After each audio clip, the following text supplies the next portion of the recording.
नमस्कार विद्यार्थियों, कैसे हो आप सब। आप सबका स्वागत है हमारे यूट्यूब चैनल सनशाइन एजुकेशन के अंदर। आज मैं आपके लिए लेकर आया हूँ अर्धवार्षिक परीक्षा कक्षा से विषय विज्ञान का मॉडल पेपर। तो आप सबसे निवेदन है कि वीडियो को पूरा देखें, हमारे चैनल को सब्सक्राइब करें। चलो वीडियो शुरू करते हैं। पहला प्रश्न, विज्ञान किसके द्वारा विकसित होता है? डर से, अनुमान से, जिज्ञासा से, समस्या से। तो ऑप्शन नंबर ग, जिज्ञासा से। विज्ञान जिज्ञासा के द्वारा विकसित होता है। ये मोस्ट इंपोर्टेंट प्रश्न है, आपको याद कर लेना है।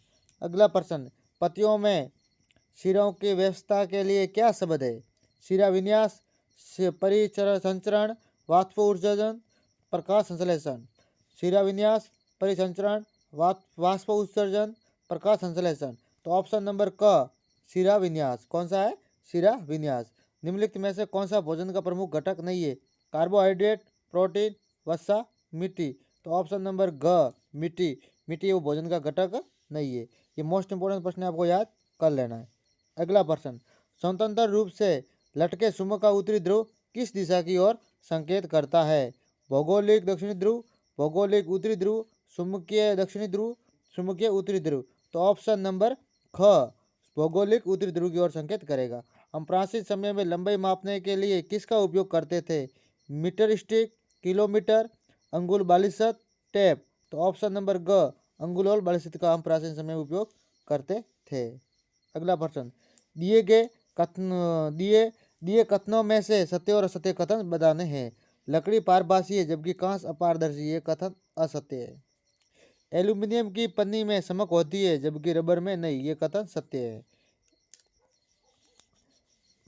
हाँ, अगला प्रश्न, चीनी जल में घुल जाती है। चीनी जल में घुल जाती है जबकि लकड़ी का बुरादा नहीं, ये कथन सत्य है। सेब एक द्रव्य है क्योंकि ये कोई स्थान नहीं घेरता, इसमें द्रव्यमान है, ये असत्य प्रश्न है। रिक्त स्थानों की पूर्ति कीजिए। आगे जो प्रश्न दिए गए उनकी आपको खाली जगह भरनी है। किसी निकाय की गर्माहट अथवा ठंडापन उसके ताप उसके तापमान से निर्धारित की जाती है। उसके तापमान से उसकी गर्माहट कितनी होती है, उसके तापमान द्वारा निर्धारित की जाती है। ठीक है, जितना ज़्यादा गर्म होगा उसकी जो गर्माहट है वो ज़्यादा होगी। ठीक है, हिमशित जल का ताप चिकित्सीय तापमापी द्वारा नहीं मापा जा सकता। ताप का मात्रक डिग्री सेल्सियस है। कौन सा है? Degree Celsius. ये मोस्ट इंपोर्टेंट प्रश्न आपको याद कर लेना है। निम्न प्रश्नों का उत्तर लिखिए।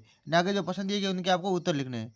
सेल्सियस पैमाने पर पानी के जमने का बिंदु क्या है? सेल्सियस पैमाने पर पानी का जो हिमांक है वो 0 डिग्री सेल्सियस होता है। वैज्ञानिक विधि क्या है? वैज्ञानिक विधि एक क्रमबद्ध तरीका है जिसमें समस्या की पहचान, अनुमान, प्रयोग और निष्कर्ष शामिल होते हैं। थलीय आवास क्या होता है?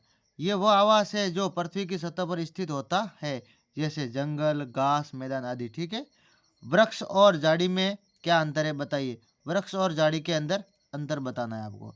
तो वृक्ष वृक्ष हाँ, वृक्ष बड़े होते हैं और उनका तना मोटा होता है, जबकि झाड़ी छोटे पौधे होते हैं जिनका तना पतला और शाखा युक्त होता है।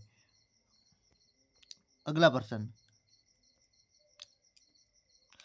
क्या जल पारदर्शी है? क्या इसे अपारदर्शी बनाया जा सकता है? हाँ, जल एक पारदर्शी है, इसे अब अघुलनशील पदार्थ मिलाकर अपारदर्शी बनाया जा सकता है। ठीक है, फाइबर का क्या कार्य है? फाइबर फाइबर पेट को साफ रखता है, पाचन क्रिया को बेहतर बनाता है और कब्ज जैसी समस्या को दूर करता है।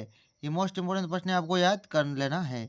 अगला, पोषक तत्व शब्द को परिभाषित कीजिए। पोषक तत्व शब्द को परिभाषित करना है। पोषक तत्व वे तत्व होते हैं जो भोजन में होते हैं और शरीर को ऊर्जा, वृद्धि और स्वास्थ्य के लिए आवश्यक होते हैं। ये पोषक तत्व होते हैं वो शरीर के जो भोजन के अंदर भोजन के अंदर पोषक तत्व है वो भोजन के अंदर होते हैं और जो शरीर को ऊर्जा प्रदान करते हैं, वृद्धि और स्वास्थ्य के लिए आवश्यक होते हैं। हमारे आहार में मिलेट्स को शामिल करने के दो लाभ बताइए। मिलेट्स है नहीं, मोटे अनाज फाइबर और पोषक तत्वों से भरपूर होते हैं। इन्हें उगाने के लिए हम कम पानी की आवश्यकता होती है। ये मोस्ट इंपोर्टेंट प्रश्न आपको याद कर लेना है, परीक्षा में ऐसे प्रश्न मिलेंगे। संतुलित आहार क्या होता है? संतुलित आहार क्या होता है? संतुलित आहार, तो संतुलित आहार वह आहार होता है जिसमें सभी प्रकार के पोषक तत्व जैसे कार्बोहाइड्रेट, प्रोटीन, वसा, विटामिन खनिज पर्याप्त मात्रा में होते हैं जो शरीर के विकास और स्वास्थ्य के लिए आवश्यक होते हैं। ये वेरी इंपॉर्टेंट प्रश्न है, आपको याद कर लेना। प्रकृति में जल ठोस अवस्था में किस प्रकार विद्यमान है? प्रकृति में जल ठोस अवस्था के अंदर बर्फ के रूप में कई स्थानों पर पाया जाता है, जैसे कि हिमखंड, बर्फ की चोटियाँ, हिमपात, ध्रुवीय बर्फ, ओले, ये सब उनके रूप है।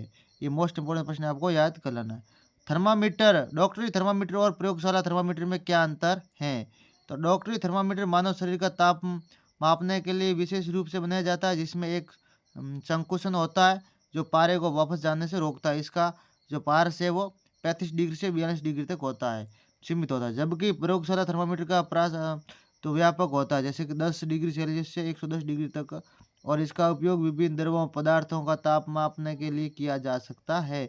इसमें संकुचन नहीं होता है। ये मोस्ट इंपोर्टेंट प्रश्न है। ये पूरा पेपर मैं आपको दिखा देता हूँ, उत्तर के साथ है, आपको याद कर लेना है। ऐसे परीक्षा में आपको प्रश्न देखने को मिलेंगे। ये वेरी मोस्ट इंपोर्टेंट प्रश्न है। आपको हमारे चैनल को सब्सक्राइब करना है और समय पर आपको ऐसे प्रश्न उत्तर मिलते रहेंगे जो आपके एग्जाम में बहुत हेल्प करेंगे। वेरी वेरी इंपॉर्टेंट प्रश्न है। आपको अपने दोस्तों को भी बताना है। हमारे चैनल का नाम है सनशाइन एजुकेशन। आपको सब्सक्राइब करना है, दोस्तों को शेयर करना है। धन्यवाद।